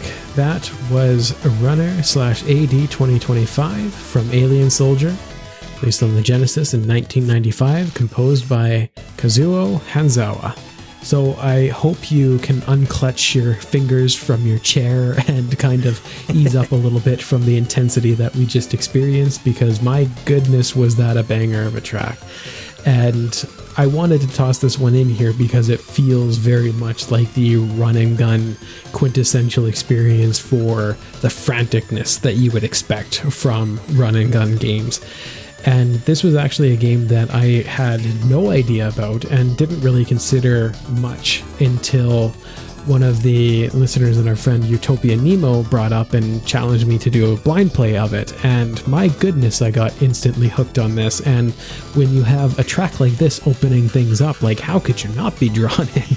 Like, it's just such an exciting track. And I really like that you have a lot of depth to the track, but it also kind of plays simple in a sense as well. Like, when you break down each individual element, like, there's not a lot going on. It's really well rounded. And that's what I really liked about this, because you have that depth in that bass where it's just like, you can hear that in the background, but you also have these higher elements of it where it's just really intense, just face melting. Get yourself into some run and gun action and just enjoy. How about yourself, Ed? Yeah, I always refer to music like this as wall of sound music. Just the fact that it's almost impenetrable. Like, there's no rest anywhere. Every instrument is hitting every note every single time. And that's kind of one of Norio Hanzawa's trademarks, is that he's very, very persistent with his compositions, I think. And that's a little bit of a turnoff for me. I like music that's a little bit more on the dynamic side and that lets you kind of digest a little bit of the music now and again by putting in a rest here or there. This particular track, though, I think is great, and it really serves as a fantastic introduction to this game, because if the gameplay itself doesn't start you off thinking, oh my god, this is going to be like an epic challenge, the music is going to let you know that anyways, because it's almost kind of like a challenge to listen to. You're almost, like you said, you're like sifting through, and then you're realizing there's a bunch of simple parts here, but all the simple parts are creating this giant audio machine that's just like running at 1,000 miles a minute.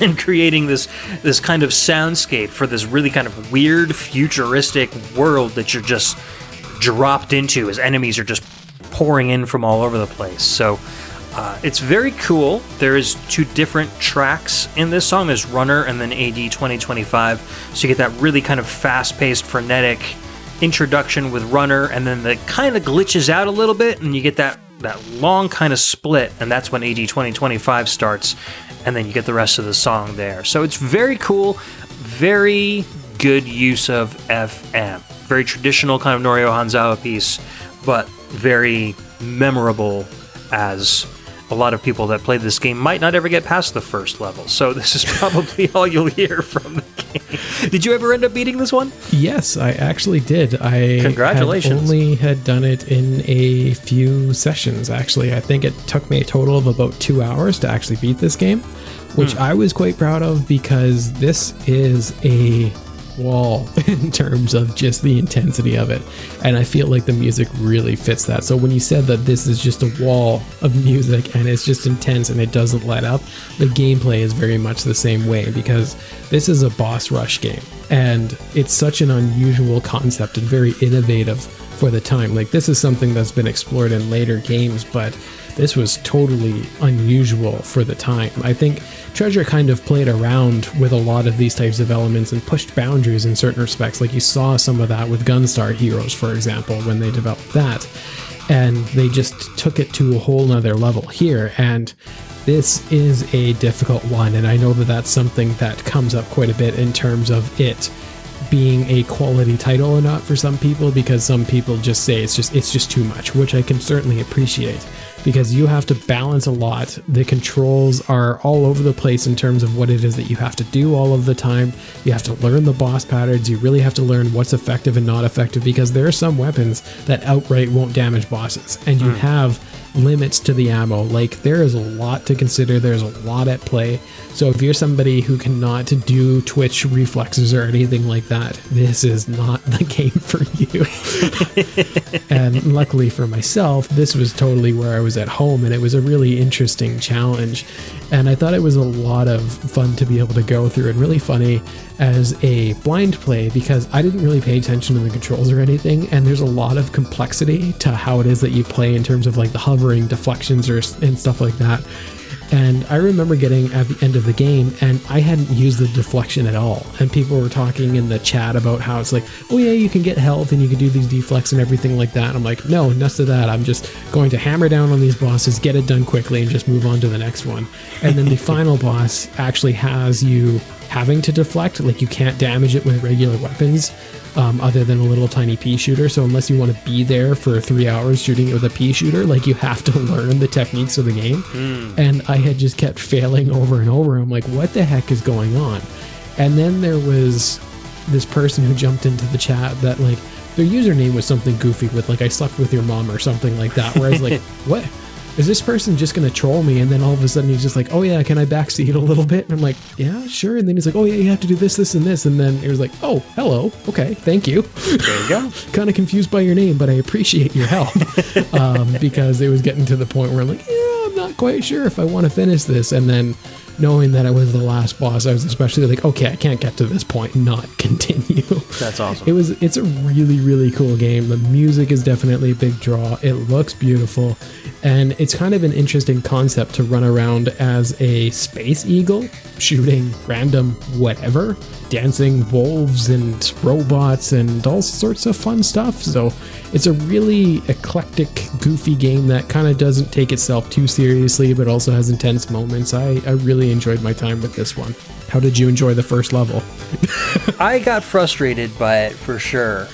One of my favorite parts about the game is the title screen, where it reads visual shock, sound shock, speed shock. Now is time to the 68,000 heart on fire. Basically, they're saying that we maxed out the capabilities of the Mega Drive / Genesis, and we're basically running the 68,000 processor in there as hot as it can possibly go to make what we've done in this game possible. So I thought that was really cool. Like, it just right away introduces itself as a game for the hardcore gamers. Like, we've done everything we can to make this a challenge for you, and we hope you enjoy it. So it's really cool. Not a lot of games back then did that, and Treasure were the guys that were going to do it if anybody was going to do it. Yeah, they really pushed this, and I feel sorry for anybody who went in here thinking like, oh, this is going to be a cool, fun experience. It's like, no, it's not fun. You are not going to have fun with this. You are going to get your butt kicked over and over. Do not have fun. Yeah. It's a really interesting experience for sure. After trying to get past the first stage for like, I think I played for a couple days, not a couple days straight, but a couple of hours on each day. I was like, all right, I'm literally never going to do this. I think I just popped in a couple of Game Genie codes and just rode through it, infinite lives, infinite energy or whatever, and was really impressed. Like, I basically just did it because I didn't want to watch a playthrough on YouTube. I wanted to kind of experience it for myself, and just the variety in the bosses and the programming and visual techniques that they used were just really impressive. It's very, the same team that worked on Contra Hardcore worked on this game. Basically, like, all the members from the Treasure team were ex-Konami developers from the Contra series and from a bunch of the other games on there, like Rocket Knight Adventures and stuff like that. So to see a lot of the techniques that they used in Hardcore, like amplified for Alien Soldier, was a lot of fun. So I really appreciated that. And it was only a year after Hardcore came out, too, so it was very cool to see how much they improved their skills in 1 year. Yeah, absolutely. All right, sir, we are ready for our last track of the evening. We're going to do a little bit more Amiga this time around, but it's going to sound very different from Gauntlet 3. This is Mission 1 from a little-known game called Cyberpunks. This was composed by Adrian Cummings. We'll be right back.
Alright, take off your robot helmets. That was Mission 1 from Cyberpunks, released on the Amiga in 1993, composed by Adrian Cummings.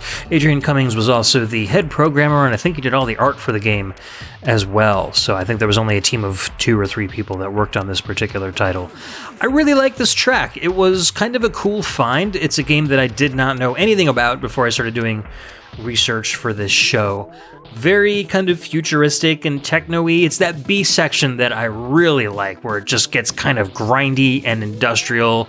You get those little Konami-style orchestra stabs, bump going in the background. So I had a lot of fun with this one. The game is a little bit more simple, but I'm curious what you thought about the tune itself, Dan. Like we were talking about when we were on the break and listening to this, we brought on the bass episode. This episode, It was certainly the first thing that I had noticed in this. Like, I really like that it almost has this kind of like funky feel to it.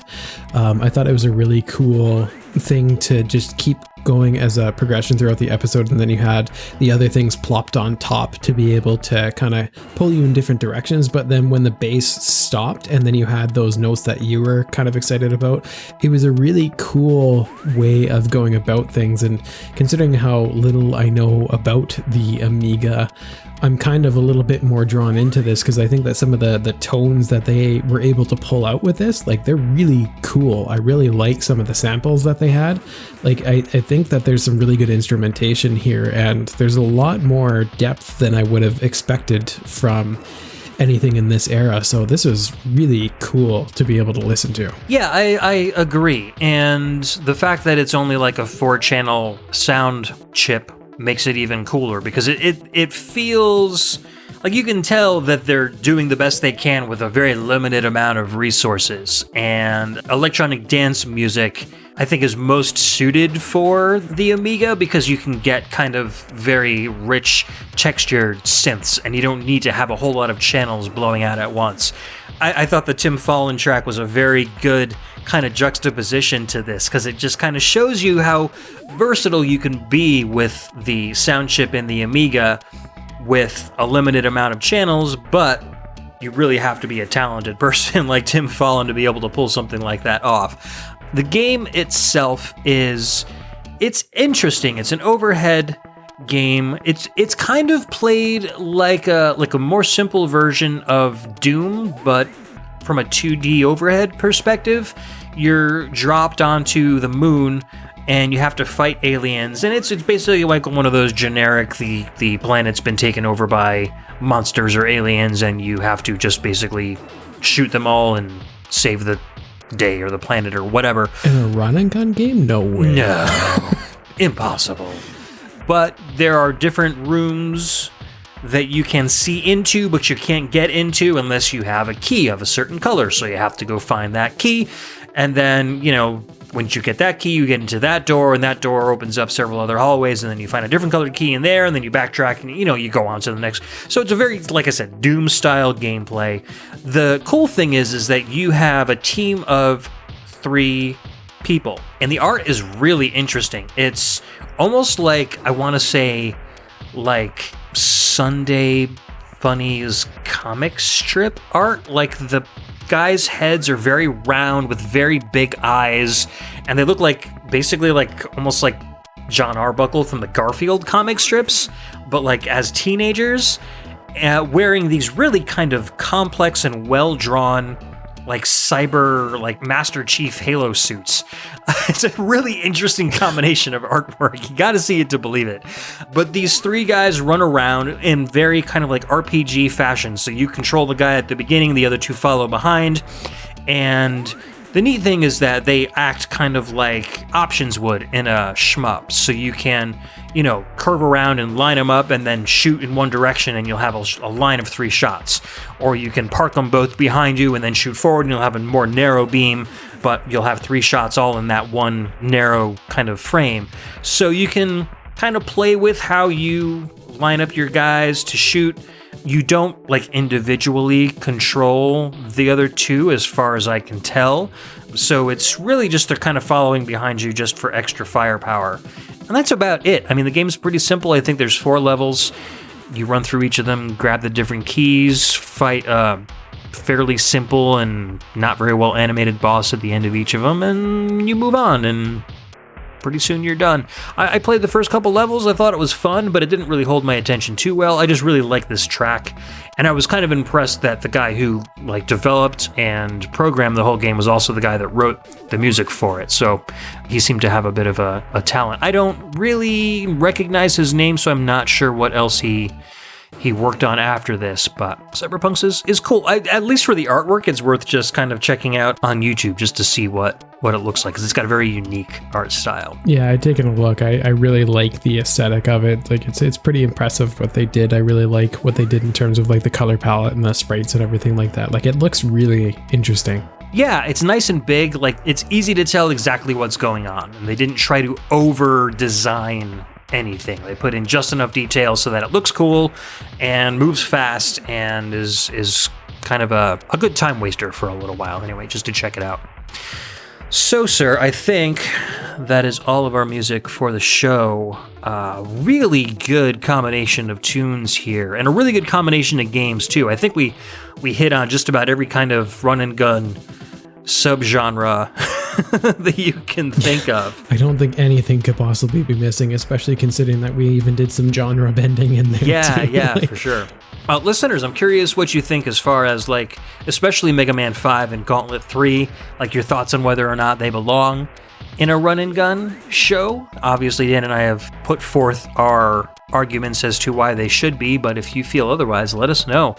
Any standouts as far as music goes that you've heard from me for the show, Dan? I think for myself, it has to go to that Tim Follin track, which is really no surprise, I think, because if anybody's going to be able to pull anything out with a lot of complexity and take me on a journey in terms of music, Tim Follin is definitely going to be one of the guys. So that was a very pleasant surprise. Like, as soon as I saw the name, I knew I wasn't going to be disappointed, but I did not expect that. Like, that was really, really cool. That's definitely a standout for myself. How about you? Yeah, he is the master of surprise when it comes to sound hardware.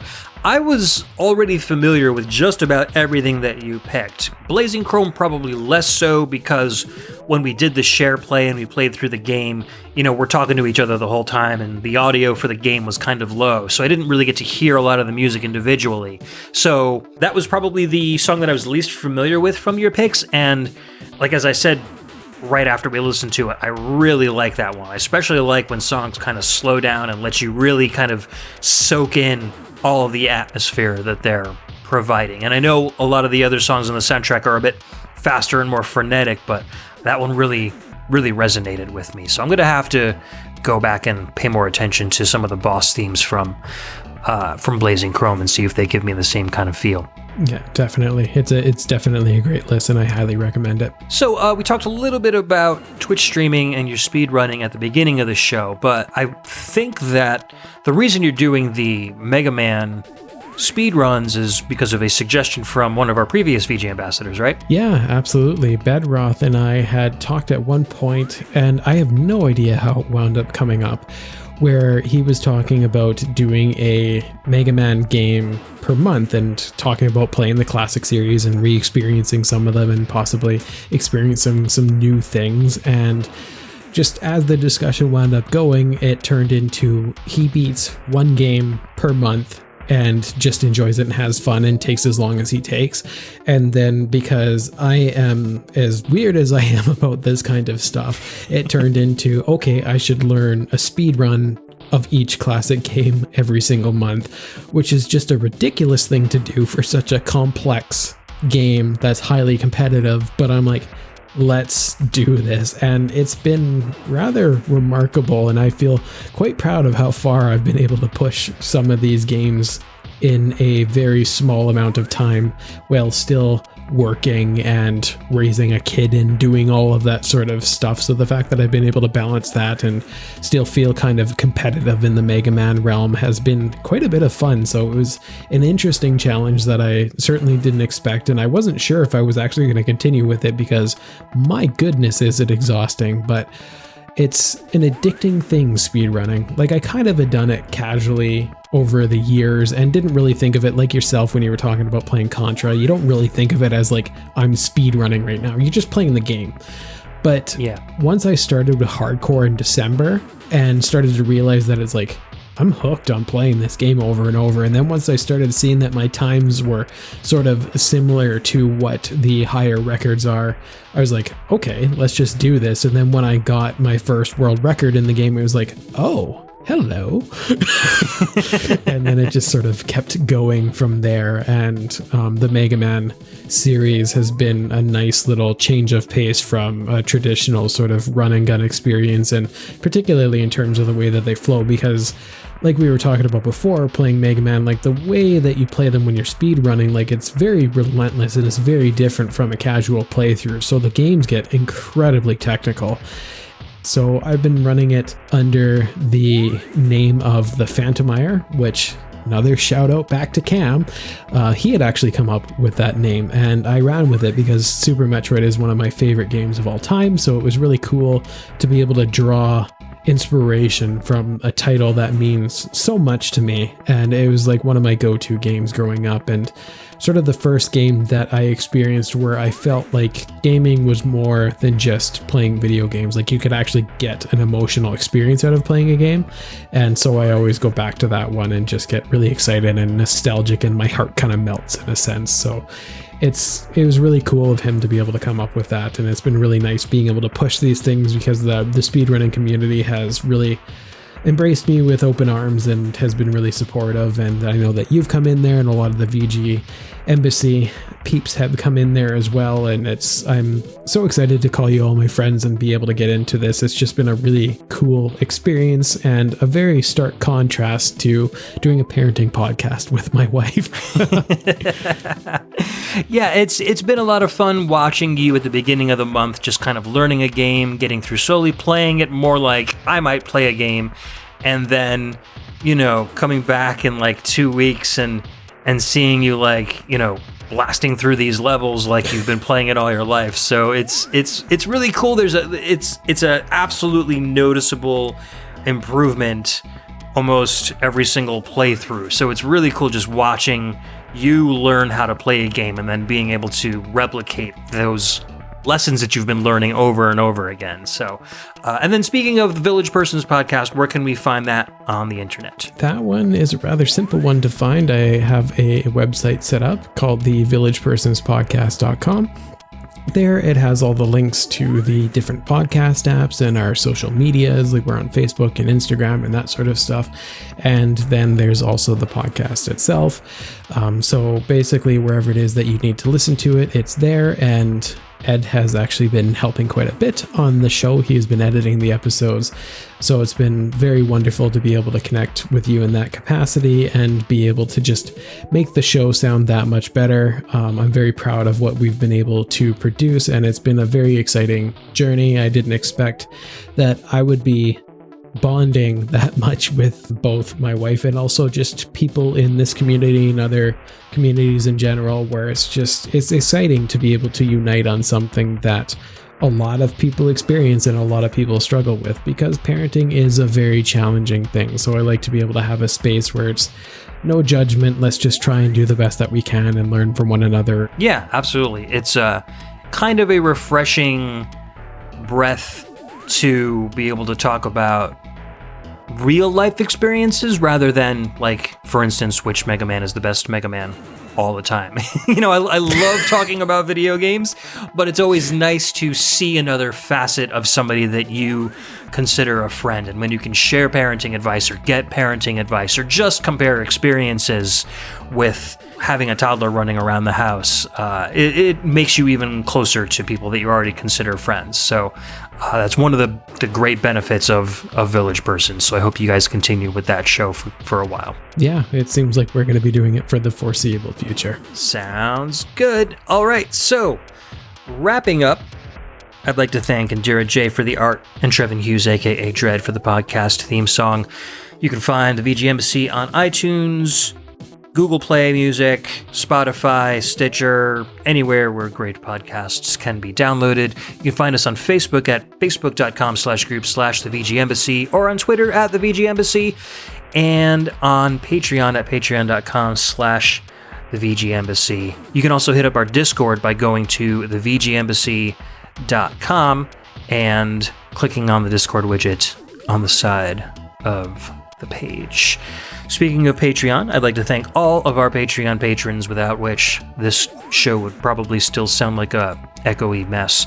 At our tourist level, Cameron Childs, aka Bruce Irons of the Mad Gear, Michael Bridgewater from the Forever Sound Version podcast, Donovan Orofino, and Chris Murray. Our VG emissaries, Chris Myers, John Jekyll, aka Mixix Master, Ben the Dyad Dishman from the Dyad Presents, a VGM podcast, Chris Steenerson from the VG Jam podcast, Jordan Worma from the Table to Stage podcast, David Parrish, Bedroth from the Very Good Music podcast, and Gannon11, aka Mike Stark from the Norwalk Gamer Symphony Orchestra. Our audio attaché members, Cameron Worma, Carlos from the Heroes 3 podcast, Scott McElhone, and some guy named Dan Laughton. Our special agents, Volt Supreme, Muddle Madness, and Ryan Steele. And our VG ambassador, the patron saint of VGM podcasts, Alex, the messenger from A VGM Journey. Whew. Thank you guys so much for supporting the show. I really appreciate it. Next episode, I should have, and we talked a little bit about him on today's show, Cameron Werma and I will be exploring the musical works of one Manfred Linsner. So that should be an amazing show for people that are fans of fun, dancey, electronic music. So Dan, you don't have to listen if you don't want. I definitely hate everything about that. It sounds terrible. Thanks so much for coming and hanging out with me. I had a really fun time.